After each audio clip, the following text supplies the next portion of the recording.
Fluxus. Discovering Fluxus was interesting in the way that it's a very liberating movement. First, because they break all these codes, and they were also very active in terms of intermedia stuff. The things that make us make art generally is totally off camera. This is something that drives us a lot. Is friendship. And friendship as an engine to make art is not something that is discussed that much, but I think it's extremely important in the history of the art, actually.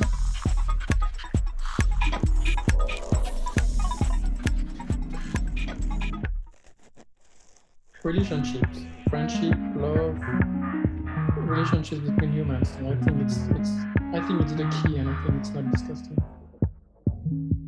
You could literally write a history of the arts just through this lens.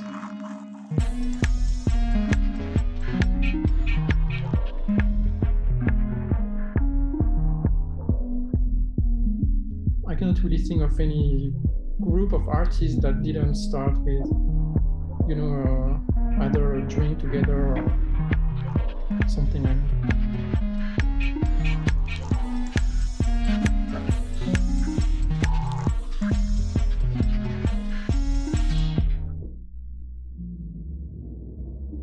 Fluxus explicitly is that they were kind of actively working outside institutions or against institutions or the institution of the arts in some sense, and therefore it was kind of underground and kind of grassroots, and therefore it was based on community as well in that sense. It was global in a sense, but it was also heavily rooted in artistic climate's relationship to the European and the North American bourgeoisie, and what Fluxus was trying to do was in response to that.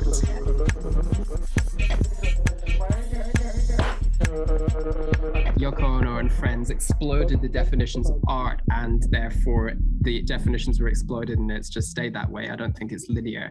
I think it was a bubbling cauldron of what was happening at the time, and their work should be understood in relation to the time.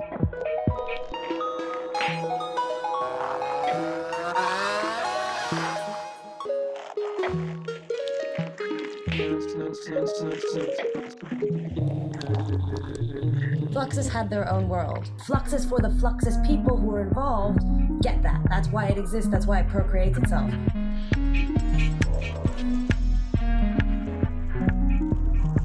You have to know how to build your family, and I say this because, when I talk about what we're talking about here, Fluxus, whatever, experimental music, whatever you want to call it, I use the term for improvisation a lot, but it's really all the same shit. I talk about the same players, all the same stuff. And all I ever say is that you need to learn how to build your family. If you don't build your family, you're not going to have a good practice. You're not going to flourish.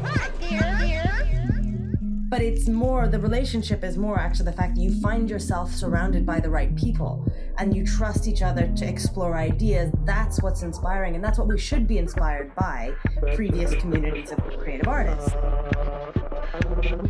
I think was, inspired by Charlotte, and Charlotte, lived and breathed for Pike. Shake that, and then shout, son of a bitch, or something like that. Don't say something like 3 words. And a lot of people who have done really well in the kind of history of experimental music had this. We're talking about them all right now. They have huge communities of artists who supported them.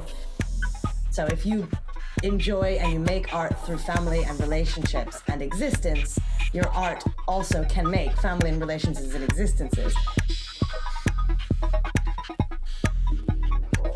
You have to learn how to build your family, and it's also that's not a craft that we talk about in conservatory, whatever. It's not a craft that we talk about in academia. But that's, to me, how you do the world.